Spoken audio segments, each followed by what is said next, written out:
Hoy vamos a estudiar de nuevo un salmo y quiero pedirles que por favor abran sus Biblias y usen las Biblias que hay allí. Los que no tienen Biblias, usen esas Biblias, por favor. El salmo número 130, la página número 385. Salmo número 130 y también el salmo número 131.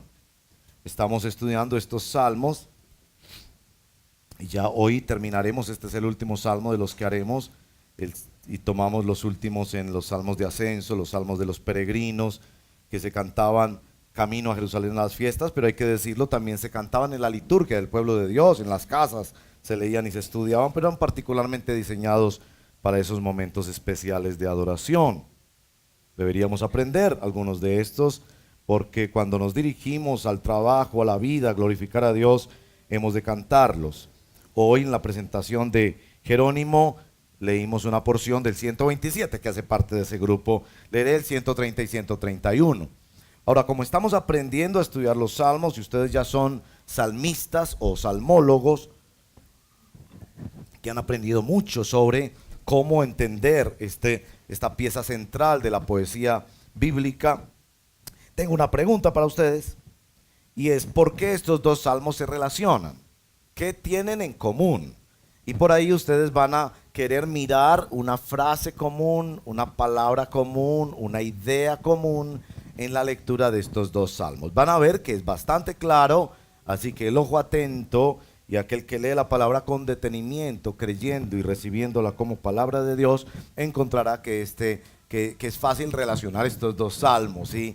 Me ha dado la tarea de esta mañana traerles dos, ya para terminar nuestra serie con los salmos. Salmo 130, página 385, dice así la palabra del Señor. A ti, Señor, elevo mi clamor. Desde las profundidades del abismo, escucha, Señor, mi voz. Estén atentos tus oídos a mi voz suplicante. Si tú, Señor, tomaras en cuenta los pecados, ¿quién, Señor, sería declarado inocente? Pero en ti se halla el perdón y por eso debe ser temido. Espero al Señor, lo espero con toda el alma. En su palabra he puesto mi esperanza. Espero al Señor con toda el alma, más que los centinelas la mañana. Como esperan los centinelas la mañana, así tú, Israel, espera al Señor, porque en Él hay amor inagotable, en Él hay plena redención. Él mismo redimirá a Israel de todos sus pecados. Ahora el 131. Señor, mi corazón no es orgulloso, ni son altivos mis ojos. No busco grandezas desmedidas, ni proezas que excedan a mis fuerzas. Todo lo contrario, he calmado y aquietado mis ansias. Como un niño recién amamantado en el regazo de su madre, mi alma es como un niño recién amamantado. Israel, pon tu esperanza en el Señor, desde ahora y para siempre. Esta es la palabra del Señor. Oremos. Señor, gracias por darnos esta porción de la palabra. Pedimos que seas tú, Espíritu Santo, que conoces y exploras lo profundo de nuestro corazón y que nos entregas la grandeza de quién es Jesucristo. Ayúdanos a recibir esta palabra en los diferentes contextos que vivimos cada uno de nosotros. Nos llamas a esperar, nos llamas a explorar lo profundo para clamar desesperados a ti. Nos llamas a explorar en lo profundo de las inescrutables riquezas de Dios en Cristo Jesús para depender de ti. Ayúdanos, Señor, hoy a escudriñar esta palabra. Te lo pedimos por los méritos de nuestro Señor y Salvador Jesucristo. Amén Amén. Bueno, la pregunta de la dinámica de estudio bíblico es, ¿qué tienen en común estos dos salmos? ¿Vieron alguna palabra relacionada? ¿Me ayudan, por favor? Esperanza o esperar. La esperanza es la habilidad de esperar en el Señor. Y esto une a los dos salmos. Notarán ustedes que son buenos estudiantes de la Biblia que se plantea en cada uno de ellos una metáfora muy significativa que recorre todas las escrituras, la metáfora del vigilante y la metáfora del bebé recién nacido que es alimentado por su madre. Bueno, somos llamados a esperar y quiero usar como ilustración para comenzar a nuestros queridos hermanos sordos. Ustedes los sordos son personas que han tenido que esperar. Mucho han tenido que esperar. A veces en momentos repetidos donde tienen que esperar que llegue quien les traduzca. Van al médico, van a la universidad y hasta que no llega esa persona que les traduzca, ustedes sienten que algo les falta. Ustedes tratan de hacer esfuerzos diciendo algunos sonidos o moviendo las manos de una manera que los oyentes pudiéramos más o menos entender, como la palabra casa. Ayer aprendí la palabra casa. Pero ustedes han tenido que esperar muchísimo. Ustedes han tenido que esperar que haya una iglesia en esta ciudad que los acoja. Ustedes son nuestro mejor testimonio de esperar. Y Dios ha honrado muchas veces su espera por una familia, por una persona que les acompañe, por un trabajo, por unas leyes del Estado que les comprendan y les ayuden a saber que ustedes son personas muy importantes, solo que tienen otro lenguaje, tienen otra forma de comunicarse y de entender la vida. Así que los sordos son nuestro ejemplo para hablar de esperar hoy, porque esperar. Ahora, ¿se han dado cuenta que la palabra esperar tiene connotaciones negativas y positivas? ¿A quién de ustedes les gusta esperar? Está sentado ahí donde el médico y el médico se demora, o la fila en el banco. El otro día fui a un banco y entonces ya estos sistemas de fichos, ¿no? Y entonces yo todo inocente miro el ficho y me tocó el número 65 y apenas estaban empezando en el 3. Es decir, esperar. ¿A quién le gusta esperar? Esperar desespera, ¿no? Esperar en la fila, esperar tantas cosas, tantos procesos, tantas cosas complicadas para esperar. Pero también quiero decirles porque esto es muy importante para lo que decimos hoy. Esperar también tiene connotaciones positivas, porque a nadie se le ocurre que cuando el médico le dice: mira, no voy a hacer esa cirugía esta semana, no estás listo, creo que debemos esperar un mes. Yo creo que a nadie se le ocurre decirle al médico: qué pena, doctor, yo soy una persona muy organizada, usted me dijo que era mañana y tiene que ser mañana. Y hay otras connotaciones positivas en el esperar. ¿Se dan cuenta cuando uno está enamorado? Oh, estás enamorado. Y llega la chica y te dice: nos encontramos a las 7 de la noche. Y llegan las 7:30, las 8, las 8:30 y usted está muy enamorado. Y esa espera se le hace una dulce espera. Y llega la muchacha y le dice: ay no, yo sabía que seguramente te estabas poniendo más linda para mí. Ahora, no es así cuando esa misma pareja se casa y viene ya después de varios años de matrimonio. Pero miren los que van a los partidos de fútbol, ¿se han dado cuenta? El partido empieza a las 5 de la tarde. Ellos entran desde las 9 de la mañana. ¿A qué? A esperar.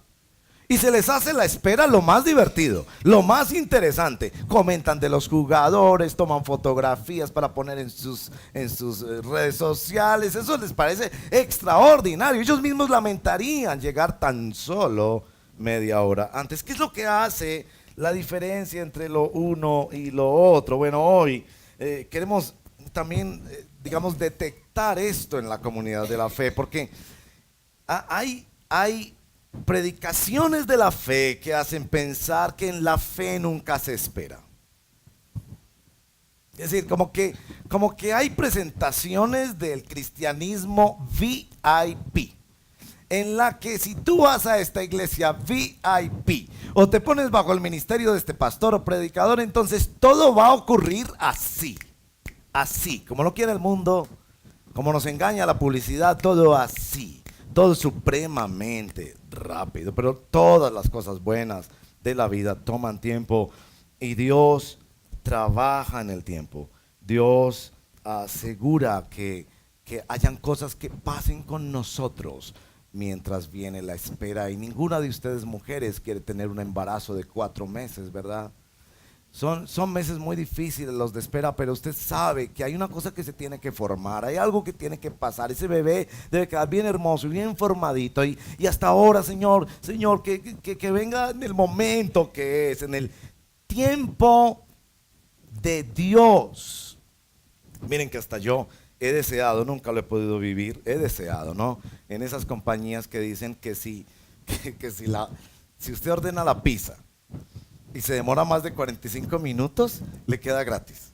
Yo no sé si a alguno de ustedes le ha pasado, yo anhelo que eso me llegue a pasar, que hasta que yo ordeno la pizza por ahí desde las 6 de la mañana, esperando a ver si de pronto se demora más de los 45 minutos, nunca me ha pasado, siempre llega a los 40, 41, ellos tienen eso bien calculado. Hoy, entonces, hermanos y hermanas, vamos a hablar de esperar. ¿Se acuerdan de un texto que leímos en primera de Tesalonicenses 1? Donde se describe al final del capítulo el cristianismo como aquellos que esperan, que se convirtieron de los ídolos a Dios para esperar de los cielos a Jesucristo, quien traería la plenitud del reino. El cristianismo tiene mucho que ver con espera. Hay 3 preguntas, espero pasarlas rápido porque quiero hablar de unos aspectos de aplicación y tomar tiempo para eso. 3 preguntas. Primero, ¿qué es o cómo funciona? ¿Qué es la espera cristiana? Esta espera de la que se nos habla aquí, ¿en qué consiste? La segunda pregunta es ¿cuándo? ¿Cuándo? ¿Cuáles son las condiciones, las situaciones donde el texto bíblico nos está hablando de esperar? Porque esas condiciones son muy importantes para nuestra comprensión de qué es el cristianismo y cómo caminamos con el Señor Jesús. Y la tercera pregunta, ¿cómo es que vamos a esperar? Porque no es fácil. Luchamos con la impaciencia, nos gusta lo rápido y lo fácil, pero también reconocemos que nos hemos metido en grandes problemas por resolver ese asunto a la carrera, por formular esa relación de un día para otro, por tratar de conseguir dinero rápidamente. ¿Qué es? ¿Cuándo? ¿Y cómo debemos esperar? Bueno, ¿qué es la espera cristiana? Claro, nuestro texto nos dice que es esperar en el Señor.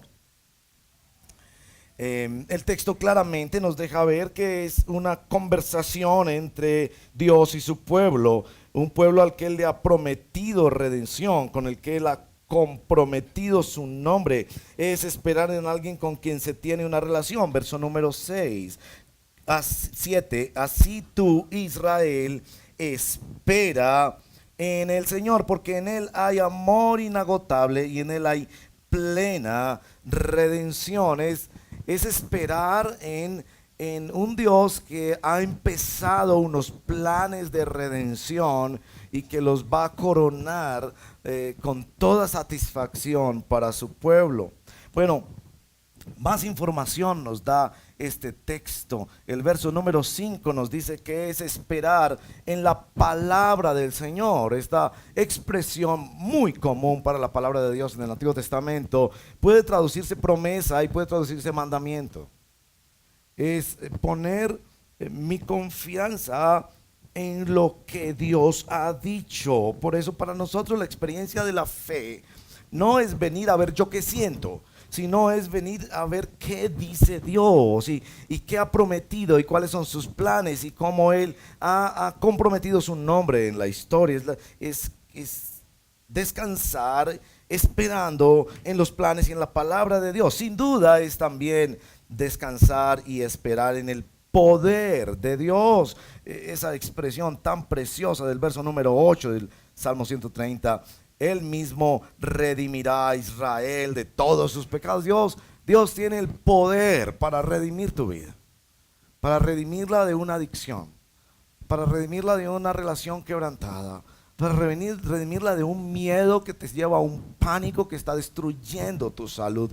Dios tiene poder para redimir. Así que la esperanza cristiana es la esperanza y la espera en un Dios que tiene planes y actuará, que tiene promesas y las cumplirá, y que tiene poder para hacer efectivo lo que se ha propuesto. No es una espera pasiva, ni resignada, ni anestésica o escapista.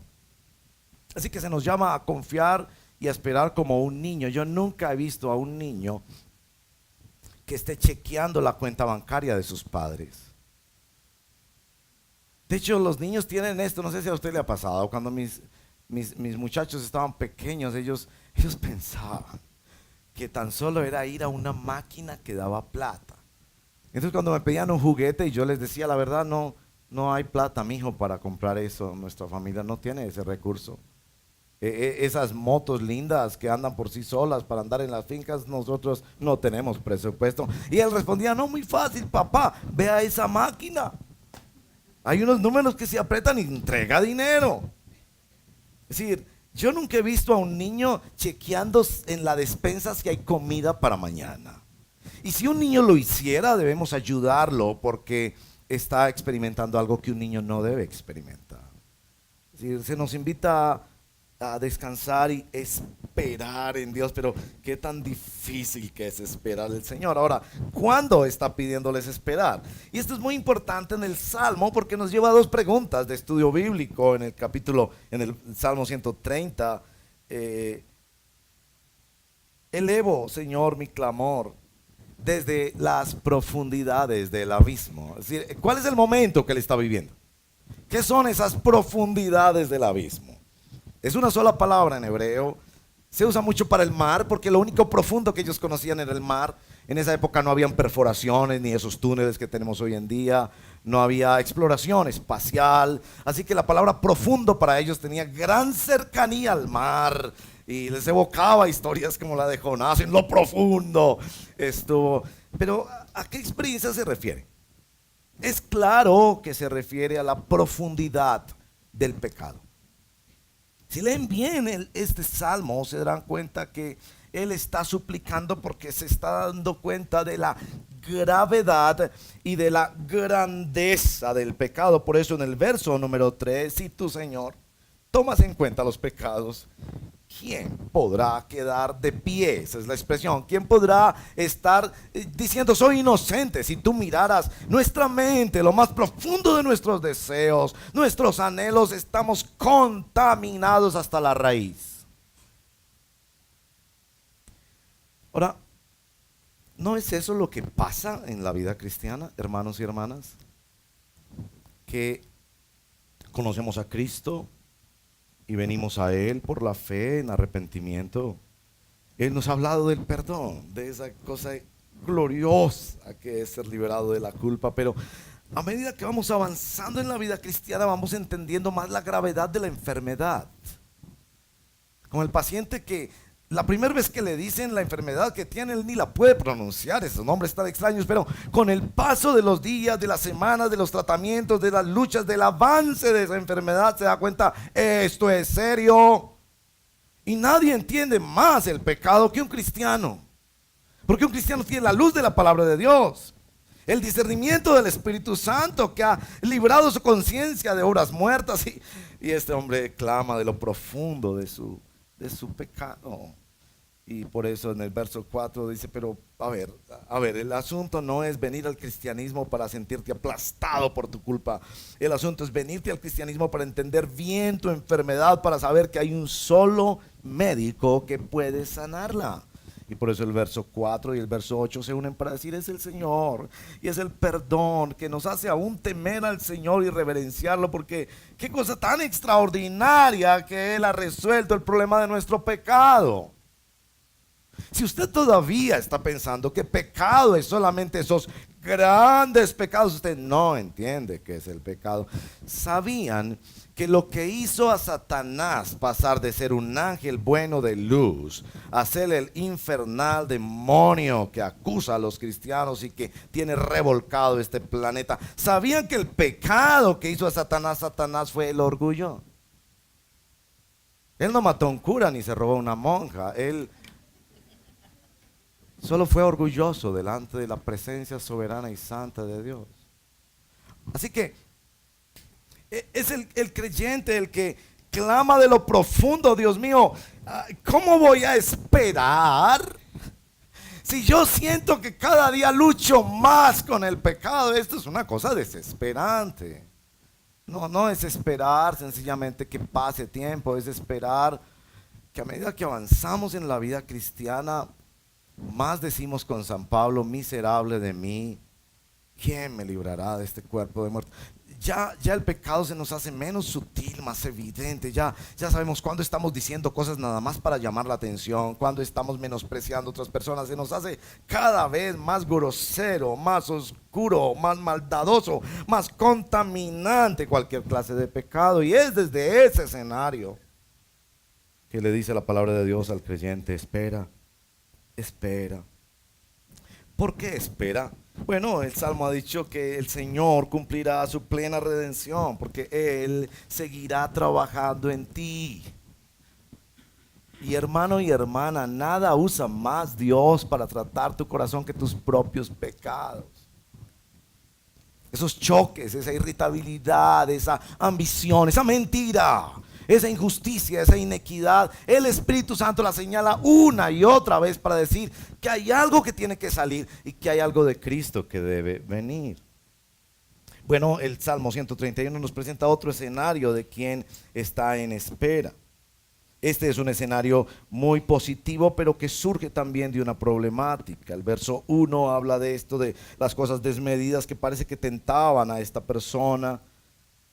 Seguramente es el profeta David, y él dice: he calmado y aquietado mis ansias. Ansias, ¿por qué? Y nos da esta metáfora que a continuación estudiaremos más, pero la idea de alguien que ha encontrado quien lo sacia y quiere más y más y más y más y más y más. Y hay una sola cosa que quiere. Y eso es la vida cristiana.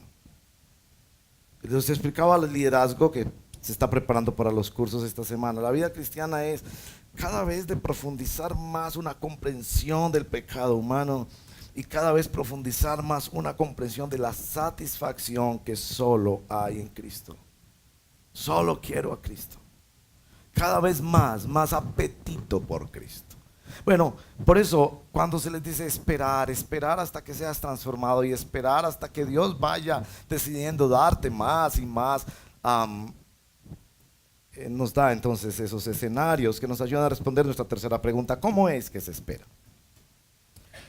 Y por favor pongan más atención en esto, porque las dos metáforas, como la poesía bíblica siempre tan poderosa, la metáfora del verso número 6 y 7 del primer salmo, la metáfora del centinela, del guardia, del vigilante, y la metáfora del segundo salmo en el verso 2 del niño, del bebé. Así es que hay que esperar en el Señor.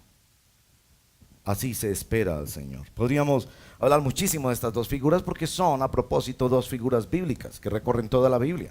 Se nos dice: velen y oren y sean vigilantes, y se nos llama la oración como un acto intencional de vigilancia, y también se nos dice que seamos como niños, y que no podremos entrar en el reino de Dios a menos que depongamos todas nuestras preguntas y nuestras estrategias y nuestro deseo de controlar a Dios, y sencillamente dejemos que Él en su gracia soberana nos adopte como bebés en la familia de Dios, que recibirán lo que Él quiera, serán tratados como Él quiera y formados como Él quiera para su gloria. Que estas dos figuras son tan enormes en la Escritura que el salmista quiere dárnoslas aquí precisamente porque las necesitamos para aprender a esperar. ¿Cómo espera un guardián? El vigilante administra la noche, planea las vigilias de la noche. Él tiene que atacar muchas cosas y protegerse de muchas cosas, pero sobre todo de su propio sueño. Nada tan duro como eso, ¿no les parece? Esto lo sabemos especialmente quienes conducimos un vehículo y quienes hemos tenido experiencias durmiéndonos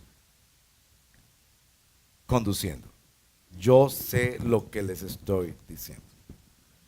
No hay nada más aterrorizador que despertar en alguna manga para decir, Dios mío, ¿yo qué hago aquí? ¿Cómo este carro llegó aquí? Dándole gracias a Dios, pero absolutamente asustado, porque lo que pasa con esos microsueños es que uno se duerme con los ojos abiertos y los pensamientos se unen con el sueño. Por eso algunos conductores han tomado esta estrategia. Escuchen bien la estrategia de los conductores para no dormirse en carretera. Un billete de 50,000 en la mano izquierda. Manejas el carro, billete de 50,000 en la mano. Bueno, algunos hasta con una moneda de 500, porque no la dejarán caer por ninguna razón. Bien, este es el punto. El vigilante, nos dice el texto, está esperando la mañana, está esperando. Dicen que el momento más oscuro de la noche es precisamente antes del amanecer. Él administra la noche, él sabe los peligros que hay, él no puede encender la luz porque se autoidentifica. En esa época no era apretar un botón y toda la fábrica quedaba iluminada, no. La luz era esta luz incandescente producida por una vela o alguna cosa así. Así que si él escuchaba un ruido, él no corría a prender la luz. Porque si él corría a prender la luz, le estaba diciendo al bandido, aquí estoy yo. Él tiene que hacer muchas estrategias para asegurarse. Y recuerden, el Salmo 130 está hablando de la profundidad del pecado humano y cómo hemos de vigilar nuestra vida a la espera de esta cosa gloriosa, pero dolorosa de la vida cristiana, que es la santificación progresiva. ¿Cuándo, Señor, me quitarás la impaciencia? ¿Cuándo, Señor, me permitirás perdonar con libertad a ese familiar? ¿Cuándo, Señor, te llevarás estas ganas de algo que no es bueno? ¿Cuándo, Señor, me quitarás esta pereza que ha arruinado mi vida laboral? Y él tiene que esperar como un vigilante durante la noche, con estrategias de autocuidado, pero con la convicción: vendrá el amanecer. Él se levantará y resplandecerá, como nos dice el profeta Isaías. Así que hay promesa para quien espera, sabiendo que Dios seguirá tratando con tu alma. Porque la santificación a la que te ha llamado el Señor en el Evangelio no es express. No es de salir al frente, caerte y de inmediato ya es la persona más paciente, más cordial y más perdonadora. No, mi hermano, eso demora años. Años de vigilancia, con la convicción de que Dios traerá el amanecer sobre tu vida. Así se nos dice, debemos esperar como el vigilante tiene sus estrategias de autocuidado. Mientras pasa la noche, ¿qué pasará? Pasará, ya viene la luz y el día del Señor. Bien, el Salmo 131 nos dice otra estrategia, otra forma de esperar, que es la forma de esperar del niño recién amamantado. Aquí no me puedo quedar con las ganas de hacer un comentario sobre traducción bíblica, porque yo sé que en estos días salen unos videos tontos por ahí que atacan una versión de la Biblia y otra versión en lugar de mostrar las bondades de aquella que ellos quieren defender. Y aquí tengo que decirles, la Reina Valera nos enredó. Porque la Reina Valera dice que es como un niño destetado. Perdóneme si usted siente que esa palabra no es apropiada para un escenario como este.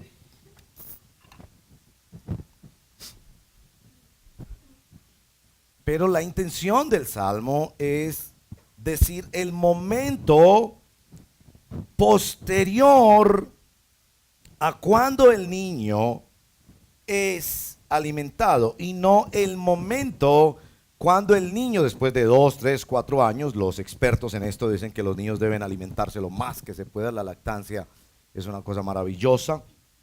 Se recomienda que los niños tomen la lactancia, si es posible hasta la universidad, porque no hay alimento más precioso No hay sabiduría más hermosa, porque no solo se alimenta el cuerpo, se alimenta el alma y la conexión de la maternidad. Esto es bello y creo que todos los hombres deberíamos sentir envidia de las mujeres por este don precioso que Dios les dio de la lactancia. No se refiere al momento en que el niño deja de ser lactado. Nuestro nieto dejó de ser lactado hace unos días porque el médico le recomendó a mi nuera que ya estando en embarazo del otro nieto debe suspender la lactancia, una normatividad y un consejo médico muy importante. Entonces no se refiere el texto a ese momento, sino que se refiere al niño que está aquí pletórico de gozo. Yo no sé si usted ha visto una fotografía más diciente de la felicidad que un niño recién amamantado. Es decir, ahí no hay PlayStation, ahí no hay Disneylandia, ahí no hay jueguitos, ahí hay la felicidad total de este pequeño que ha tenido este contacto maravilloso con mamá y que ha quedado bien alimentado como ningún otro alimento del planeta Tierra podría saciar el hambre. Ese niño ha sido recién alimentado por su mamá preciosamente, Dios bendiga a las madres. Y se le dice a Israel, espere así, espere así. ¿Qué es lo que nos está tratando de decir? Escuchen bien. Así como el centinela de la vida, el cristiano explora su pecaminosidad diariamente y repudia el pecado diciendo, miserable de mí. ¿Quién me librará de esta mente, de estos deseos, de esta boca, de este corazón que es una fábrica de ídolos? Simultáneamente el cristiano dice, todo lo considero como basura. No me importa nada más, prefiero a Cristo. Este me ha traído satisfacción. ¿No lo ha experimentado usted, hijo de Dios? Que puede tener el problema más difícil de la vida y tan solo unas horas o unos minutos o unos tiempo de oración con Dios trae tal solaz, alegría y descanso al alma que no tiene explicación. Por eso habla de la paz que sobrepasa todo. ¿Qué es eso? La paz que sobrepasa todo entendimiento, que ni el mismo cristiano puede entender. ¿Por qué? ¿Cómo es posible? Yo lo he visto en madres que han enterrado a sus hijos, en hermanos y hermanas en las peores enfermedades en los hospitales, en hermanos con grandes tribulaciones y que no se explican por qué en su vida viene un gozo y una paz de Dios que guarda sus corazones y sus pensamientos en Cristo Jesús. Si usted no ha experimentado eso, es muy posible que todavía usted no es de Cristo. Y yo no se lo digo para hacerlo sentir mal. Yo le digo eso para que, además de sentirse mal, corra a Cristo y dígale, cámbiame, Señor, haz eso que hay que hacer adentro y que yo no lo puedo hacer por el Evangelio. Este niño, este bebé, no espera nada más, está en el regazo de la madre. Ahora, esa palabra regazo, si me da tiempo de explicarla, esa palabra regazo muy importante en ese texto. Está en el profeta Isaías y aparece en otros textos, pero es muy bella porque tiene que ver mucho con nuestra identidad latina y con nuestras raíces indígenas. No sé si ustedes han visto a las madres indígenas, porque esta palabra regazo nos la puede explicar. Yo no sé usted qué llama regazo. ¿Para usted qué es regazo? Yo estaba en estos días estudiando con los pastores este texto y les pregunté, ¿para usted qué es regazo? Y me señalaron las rodillas, el estómago, la espalda. ¿Qué es regazo? Les voy a explicar. Las mamás indígenas latinoamericanas nos explican qué es regazo. ¿Ustedes han visto dónde cargan a los bebés? Es como una sábana, nada complicado, como una sábana que le hacen su nudo y el bebé queda metidito ahí. Escuche bien, cuando lo está alimentando, está metidito ahí, usted ni ve, pero la mamá lo está alimentando. Cuando el niño ha sido alimentado y mamá tiene que seguir trabajando en las tareas de la vida, caminando, ella coge ese mismo atadito y lo voltea y queda ahí en el otro lado. A eso se refiere el texto cuando decir un bebé en el regazo de mamá, porque no es solo la satisfacción que ha vivido el bebé, sino la cercanía con él.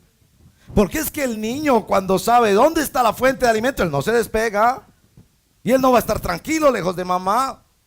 Su seguridad está en la dependencia cercana con quien lo ha alimentado. Esperar, hermanos y hermanas, en la profundidad de nuestro pecado, que cada vez se hace más evidente. Si eso es así, eso es testimonio del Espíritu Santo sobre ti. Si tú, caminando con Cristo, ves que cada día sientes y repudias más el pecado, es porque el Espíritu Santo está trabajando en tu vida. Eso es glorioso, por doloroso que sea. Pero si tú también, caminando con Cristo, cada vez experimentas más y más que no hay nada en este mundo que satisfaga como la misma presencia de Dios, la cercanía con Él, el hablar con Él, el estar con Él como ninguna otra cosa, eso también es testimonio de tu vida cristiana. Y te dice, espera así, espera luchando y espera satisfecho, espera como el vigilante que se organiza y que sigue batallando, y espera como el niño satisfecho que no se despega de mamá. Bien. Hasta ahí la exposición de los dos salmos. Conclusión. Primera conclusión, hermanos, nos llaman estos salmos a una vigilancia activa y a una dependencia cercana. No se trata de una espera pasiva. Esto implica estar atento a los peligros presentes y futuros, pero esto implica disfrutar el presente y anhelar más disfrute en el futuro. Se nos dan figuras bíblicas que nos obligan a pensar que Satanás es astuto, tiene maquinaciones, anda como león rugiente. No es un juego. Somos declarados enemigos número uno de Satanás. A él no le interesa tentar a los que no son cristianos, ellos ya viven en el pecado. Le interesa es tentarnos a usted y a mí. Y él no quiere que ignoremos sus maquinaciones. En el Padre Nuestro decimos, líbranos del mal o del maligno. Se nos entregan figuras bíblicas como niños que entran al reino de Dios, que se alimentan de la leche espiritual no adulterada.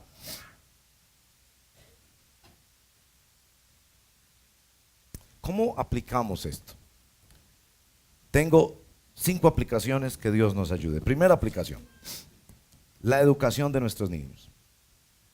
Hermanos y hermanas, nuestros niños tienen que aprender en casa a esperar. ¿Tus niños saben conjugar ese verbo?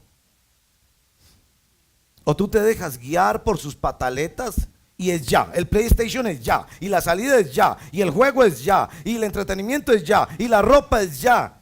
Esperar es una ciencia que se enseña en la casa. Posponer el placer, como en el famoso experimento de los marshmallows. Posponer el placer. Segunda aplicación, les va a parecer loco las relaciones, pero tienen sentido. Política. ¿Se dan cuenta que nuestro salmo dice al final del verso 1 del 131, ni proezas que excedan a mis fuerzas? Podría hablarles por horas sobre esto porque me carga el tema, he estudiado el tema, y si han leído los chats de la iglesia, ven que he escrito sobre el tema. Pastores oportunistas y mal preparados que piensan que sencillamente por ser buenos cristianos serán buenos mandatarios. No, no. Usted puede ser el mejor cristiano del mundo y por eso Peckerman no lo va a poner en la selección a jugar en el mundial. Eso requiere tiempo, proceso, preparación. Espera. Uno de esos políticos que le coquetean de maravilla a los pastores en estos días, le escribí estas palabras. Le dije, dentro de 4 años, si te sigues preparando, te apoyamos. No es testimonio cristiano, ni que nosotros votemos, ni que apoyemos candidatos que resultaron hace 3 meses. Por Dios, ¿le entregaría usted a su mamá para que se la opere un cirujano? Bellísimo cristiano, el mejor cristiano del mundo, pero que apenas hace 3 meses empezó a estudiar medicina. No, no, es que eso es simple.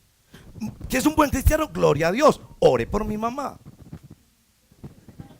Que es un buen pastor, gloria a Dios, ore por la paz de Colombia. Lindo, lindo. Pero no podemos seguir haciéndole el juego a esos pastores, así sean pastores de multitudes. No me importa eso. Dios nos dio una cosa que es un don de Dios, amados hermanos. Es un don de Dios y se llama sentido común. Eso es un don de Dios. Se llama sentido común. Nadie resulta siendo un buen mandatario en 3 meses. Tercera aplicación. Tenernos paciencia nosotros mismos con la lucha contra el pecado. Tenernos paciencia nosotros mismos en la lucha contra el pecado. No espere que esa impaciencia se va a borrar del mapa en un día o en un retiro o en un ayuno, no.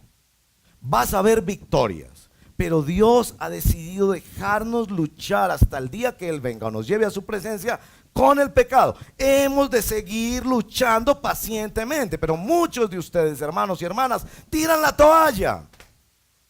Tiran la toalla, no tires la toalla. Sigue luchando. Esta espera es una espera activa. Cuarta aplicación. El uso de los aparatos tecnológicos. El uso de los aparatos tecnológicos. Es que si no chequeas tu WhatsApp, tu Facebook, tu Instagram, cada 30 segundos el mundo se acabó. No, el mundo no se va a acabar. ¿Saben que yo ya lo comprobé? Un mes estuve sin celular. Reconozco, me dio duro al principio, pero demostré y le escribí hacia mis amigos. Gloria a Dios, es posible la vida sin celular. ¡Qué maravilla! Sin celular, un mes. Pero es que estás en el WhatsApp y ves el numerito, 3 personas escribieron cualquier cosa, o de esas cosas que no sirven mucho en el WhatsApp, y tú tienes que comprobarlo y analizarlo e ir a esa página. ¿No ves que te estás dejando engañar por el enemigo? Aprender a controlar tu vida y no tienes que vivir al ritmo que el mundo te está pidiendo vivir. Deja descansar ese aparato. ¿Qué tal un pico y placa para el celular? Un día de descanso. ¿Qué tal no traerlo los domingos por la mañana? Lindo. Quinta aplicación, nuestra sede. Hemos tenido que esperar, hermanos. Quisiéramos darles buenas noticias. Yo espero que el domingo las tengamos, domingo próximo. Pero no ha sido esto un proceso de confianza en el Señor, en el que hemos ido sumando a ese termómetro peso a peso, paso a paso, como hermosamente nos decía nuestro querido Arnubio, peso a peso, paso a paso, descansando en los tiempos del Señor. Bueno, la última aplicación es nuestra Santa Cena, hermanos y hermanas. Nuestro texto nos ha dicho que hay abundante redención en Él, que en Él hay perdón para que Él sea temido, que en Él hay la convicción y la promesa de que Él mismo redimirá a Israel de todos sus pecados. Él mismo. El Evangelio nos señala que fue Dios mismo quien nos redimió. Él no se inventó una teoría o una aplicación. Él no envió el mejor de los hombres.